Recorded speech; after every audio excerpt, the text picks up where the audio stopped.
I decided to do a new talk, one of the first things that came to mind was a title. I was a stranger in a strange land. I thought the title sounded as though it might have come from something like Fiddler on the Roof, and was surprised to find when I looked it up that it actually was biblical. Not a very strange land, you understand, because it was Scotland.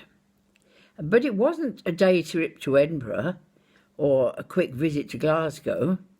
It was that I was going to live, for the foreseeable future, in Thurso. Thurso is in Caithness. Caithness is the most northerly county in the mainland of Great Britain, and Dunnet Head is the most northerly point on the mainland of Great Britain. And what was up there? Dounreay, the Atomic Energy Authority. I was married on the 30th of December. That was a week later than planned, because the week before, Christmas weekend, the vicar's son had fallen off his motorbike on the ice and broken his neck. I can tell you about that now quite cheerfully, because fortunately the young man made a complete recovery. But of course, at the time, no one knew that, so the wedding was postponed. The plan was fairly simple. My fiancé and I would be married on the 30th of December. We would go to London on New Year's Eve to pay a visit to an aunt, much loved, in hospital, and I would take to her as a gift my wedding bouquet. We would then set off in our car to Thurso, where we were going to live. At that time, I taught in a girls' boarding school in St Neots, and my by then new husband had already been working at the Atomic Energy Establishment for some months. What we didn't recognise was that the weather was not in our favour. And another quote comes to mind. A hard time we had of it, the very worst time of year for a journey. The way was deep.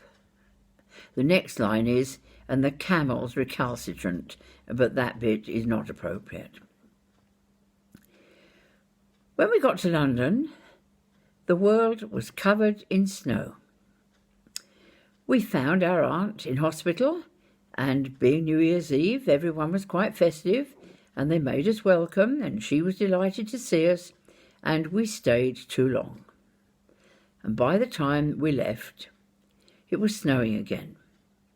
New Year's Eve in London, in the dark, in a snowstorm. And so we set off on the journey to Thurso, where I was going to live and which I had never in my life ever seen or visited.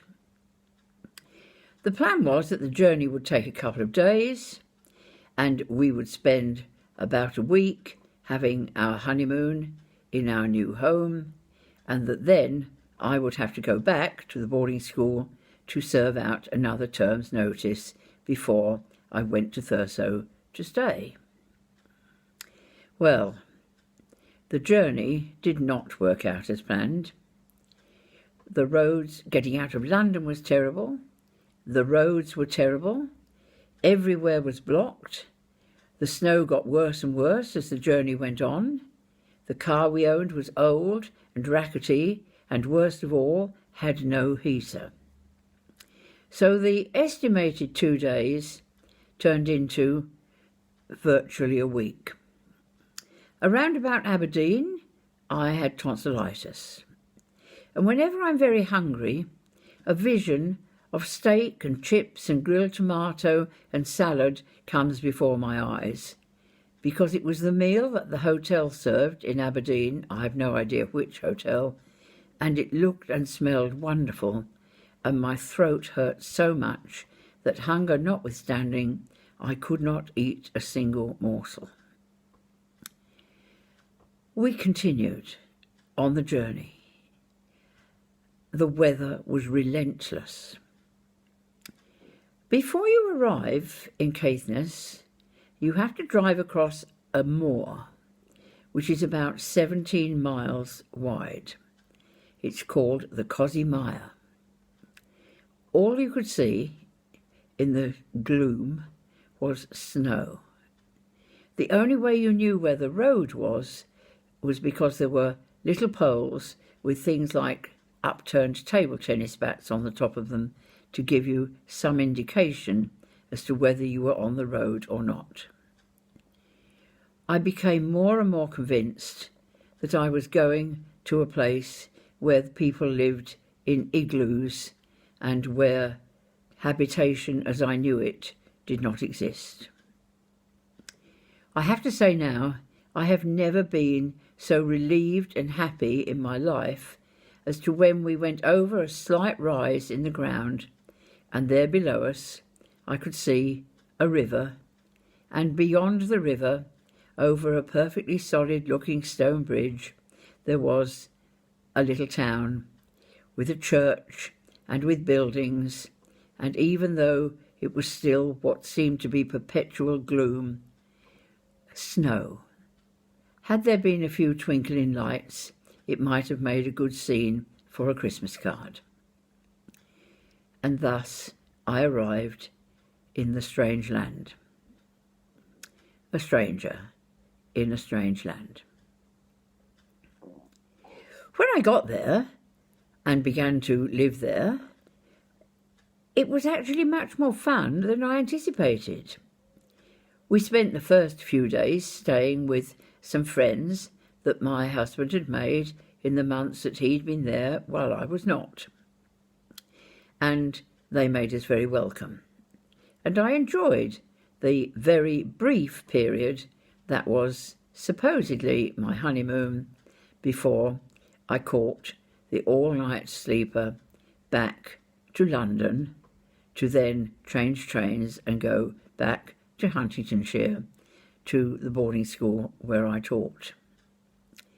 That night time on the sleeper was something of a nightmare too, because the train was very full immediately after the New Year, people going back to their various places of employment in the south part of Scotland or in England, and there were no bunks available, so it was a sit up all night.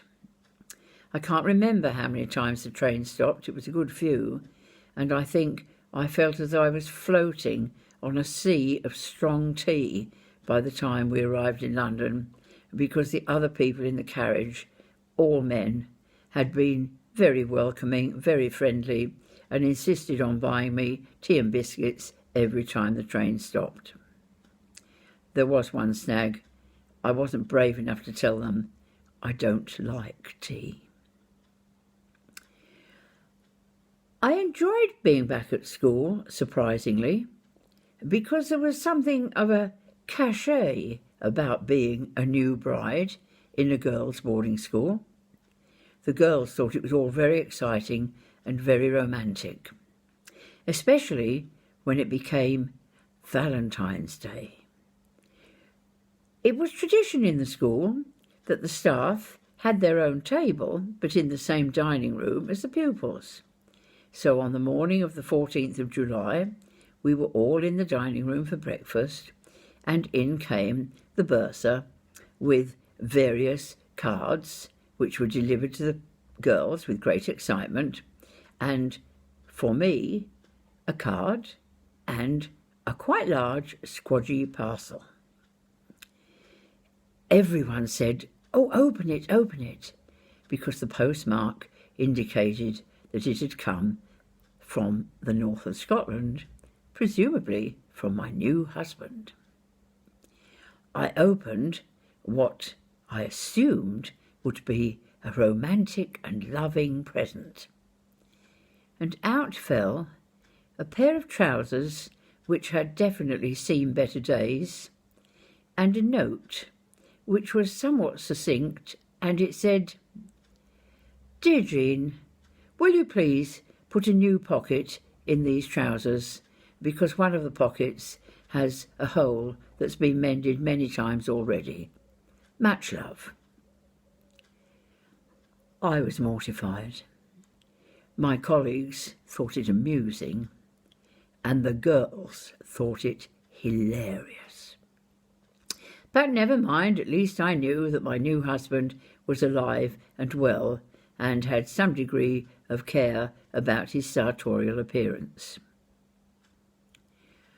The end of term, of course, duly arrived, and I returned to Caithness, to what I had hoped would be my new home in one of the new houses that the Atomic Energy Authority had built for the influx of young people who had come from the universities of Great Britain to man Dunray.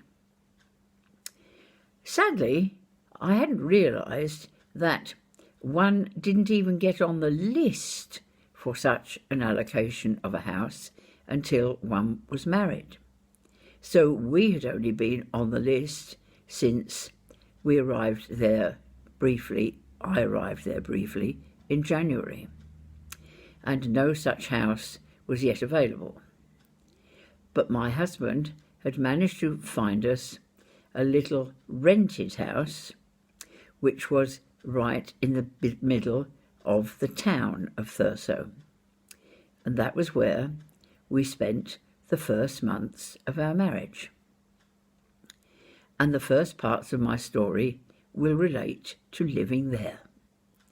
I'll tell you those tomorrow. Bye-bye.